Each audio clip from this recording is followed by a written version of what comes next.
जय श्री कृष्ण। राधे राधे।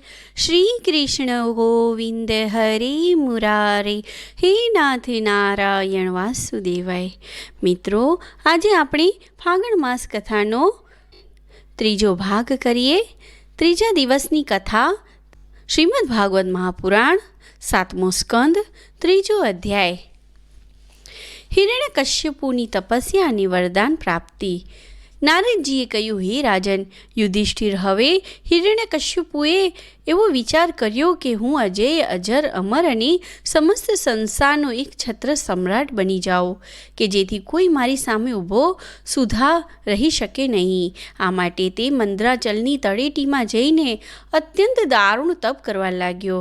ત્યાં તે હાથ ઊંચા રાખીને આકાશ તરફ જોતો રહીને પગમાં અંગૂઠાના બળ પર પૃથ્વી ઉપર ઊભો રહી ગયો। તેની જટાઓ પ્રલય કાળના સૂર્યના કિરણો જેવી ચમકી રહી હતી।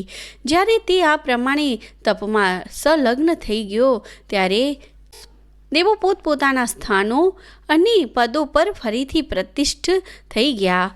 ઘણા દિવસો સુધી તપ કર્યા પછી તેની તપસ્યાઓ અગ્નિ ધુમાડા સાથે તેના માથામાંથી નીકળવા લાગ્યો અને તે ચારે તરફ ફેલાઈ જઈને ઉપર નીચે થતાં આજુબાજુમાં લોકોને બાળવા લાગ્યો। તેની જ્વાળાઓથી નદીઓ અને સમુદ્રો ઉકળવા લાગ્યા। દ્વીપો અને પર્વતો સહિત પૃથ્વી ડગમગવા લાગી। ગ્રહો અને તારા તૂટી તૂટીને નીચે પડવા લાગ્યા તથા જાણે કે દશે દિશાઓમાં આ આગ પ્રજ્વળી ઉઠી। હિરણ્યકશ્યપુની આ તપોમય આગની જ્વાળાઓથી સ્વર્ગના દેવો પણ દાઝવા લાગ્યા। તેઓ ગભરાઈને સ્વર્ગમાંથી બ્રહ્મલોકમાં ગયા અને તેમણે બ્રહ્માજીની પ્રાર્થના કરી, હે દેવોના પણ આરાધ્ય દેવ જગતપતિ બ્રહ્માજી, અમે હિરણ્યકશ્યપુના તપની જ્વાળાથી બળી રહ્યા છીએ। અમે હવે સ્વર્ગમાં રહી શકીએ તેમ નથી। હે અનંત, હે સર્વાધ્યક્ષ, જો તમે યોગ્ય સમજો તો તમારી સેવા કરનારી પ્રજાનો નાશ થઈ જાય એ પહેલાં જ આ જ્વાળાનું શમન કરી દો। હે ભગવાન, તમે સર્વ કંઈ જાણો જ છો, તો પણ અમે પોતાના તરફથી તમને એ જણાવીએ છીએ કે આ કયા આશયથી ઘોર તપ કરી રહ્યો છે। સાંભળો તેના વિચાર છે કે જે બ્રહ્માજી પોતાના તપ અને યોગના પ્રભાવ થકી આ ચરાચર જગતનું સર્જન કરીને બધા લોકોથી ઉપર સત્ય લોકમાં વિરાજે છે, તેવી જ રીતે હું પણ પોતાના ઉગ્ર તપ અને યોગના પ્રભાવ થકી તે જ પદ અને સ્થાન પ્રાપ્ત કરી લઈશ।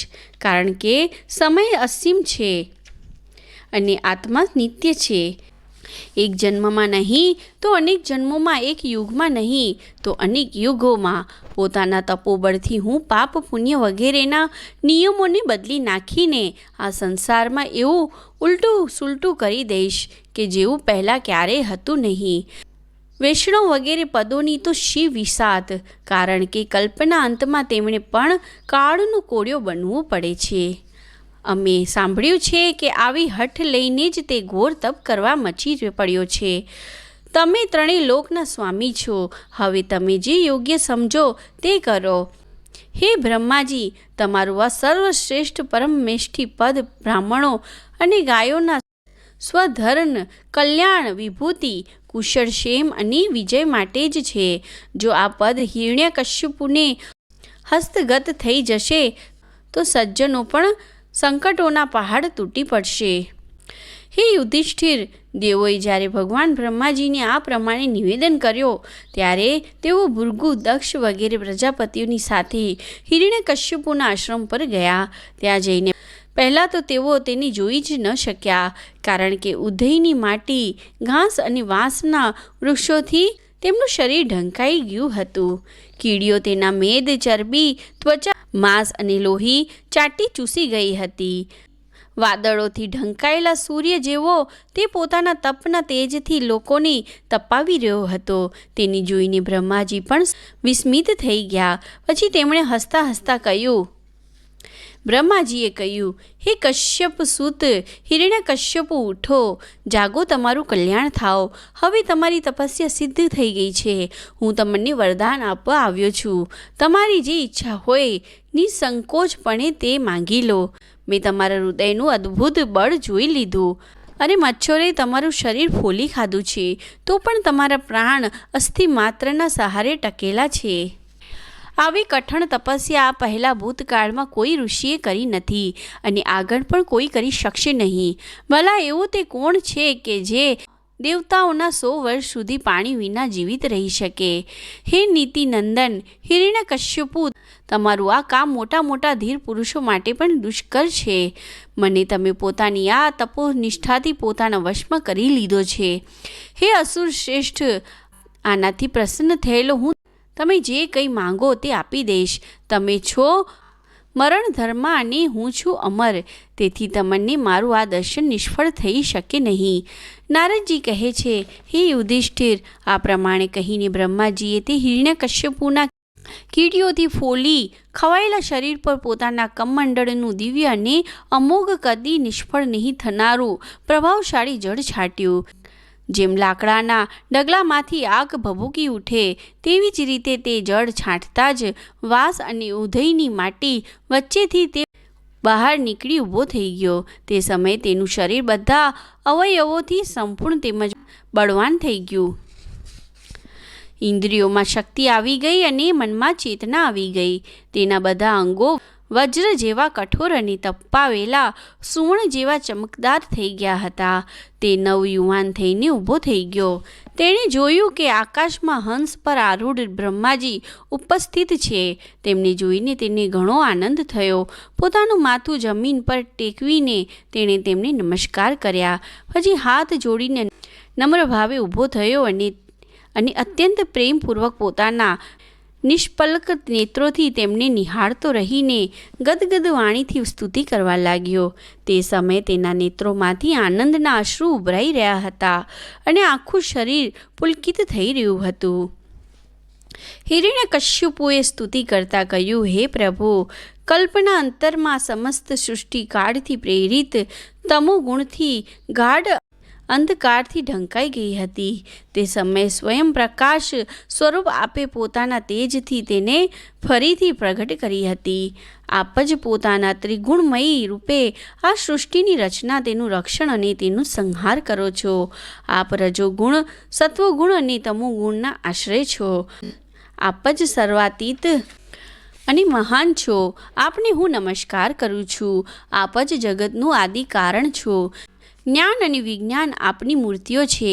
પ્રાણ, ઇન્દ્રિયો, મન, બુદ્ધિ વગેરે વિકારો વડે આપે પોતાને પ્રગટ કર્યા છે.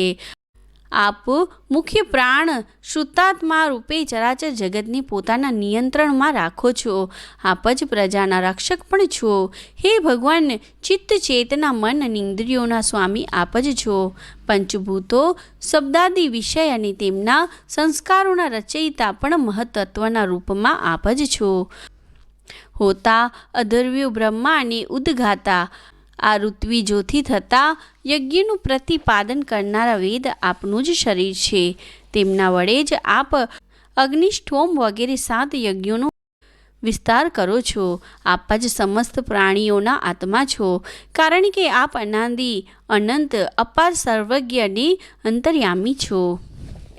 આપ જ કાળ છો.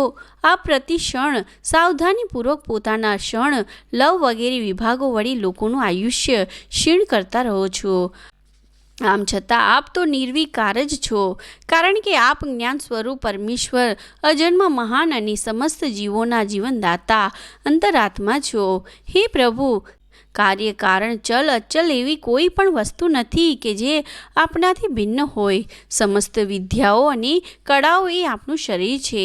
આપ ત્રિગુણમય માયાથી અતીત સ્વયં બ્રહ્મ છો. આ સુવર્ણમય બ્રહ્માંડ આપના ગર્ભમાં સ્થિત છે. આપ તેને પોતાનામાં જ પ્રગટ કરો છો. હે પ્રભુ, આ વ્યક્ત બ્રહ્માંડ આપનું સ્થૂળ શરીર છે. એનાથી આપ ઇન્દ્રિયો, પ્રાણ અને મનના વિષયોનો ઉપભોગ કરો છો. પરંતુ તે સમયે પણ આપ પોતાના પરમ ઐશ્વર્યમય સ્વરૂપમાં જ સ્થિત રહો છો. વાસ્તવમાં આપ પુરાણ પુરુષ, સ્થૂળ સૂક્ષ્મથી પર બ્રહ્મ સ્વરૂપ જ છો. આપ પોતાના અનંત અને અવ્યક્ત સ્વરૂપથી સમસ્ત જગતમાં વ્યાપક છો. ચેતન અને અચેતન એ બંને તમારી શક્તિઓ છે. હે ભગવાન, હું આપને નમસ્કાર કરું છું. હે પ્રભુ, આપ તમામ વરદાતાઓમાં શ્રેષ્ઠ છો. આપ જો મને અભિષ્ટ વરદાન આપવા ઈચ્છો છો તો એવું વરદાન આપો કે આપે સર્જેલા કોઈ પણ પ્રાણીથી, ભલે તે મનુષ્ય હોય કે પશુ, પ્રાણી હોય કે અપ્રાણી, દેવ હોય કે દૈત્ય અથવા નાગ વગેરે હોય, કોઈનાથી પણ મારું મૃત્યુ ન થાય.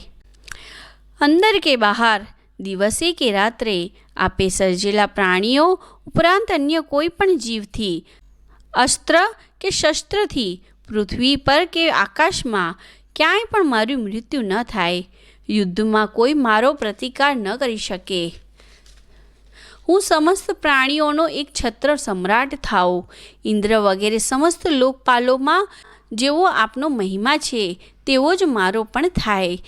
તેજસ્વીઓ અને યોગીઓને જે ઐશ્વર્ય પ્રાપ્ત થયેલું છે તે જ મને પણ પ્રાપ્ત થાય. इति श्रीमद्भागवते महापुराणे पारमहंस्यां संहितायां 7મા સ્કંદ અંતર્ગત હિરણ્યકશ્યપુની વરદાનની યાચના નામનો 3જો અધ્યાય સમાપ્ત. જય શ્રી કૃષ્ણ. રાધે રાધે. શ્રી કૃષ્ણ શરણમ મમ, શ્રી કૃષ્ણ શરણમ મમ, શ્રી કૃષ્ણ શરણમ મમ, શ્રી કૃષ્ણ શરણમ મમ. કદંબ કેરી ડાળો બોલી શ્રી કૃષ્ણ શરણમ મમ, શ્રી કૃષ્ણ શરણમ મમ, શ્રી કૃષ્ણ શરણમ મમ. જય શ્રી કૃષ્ણ. રાધે રાધે.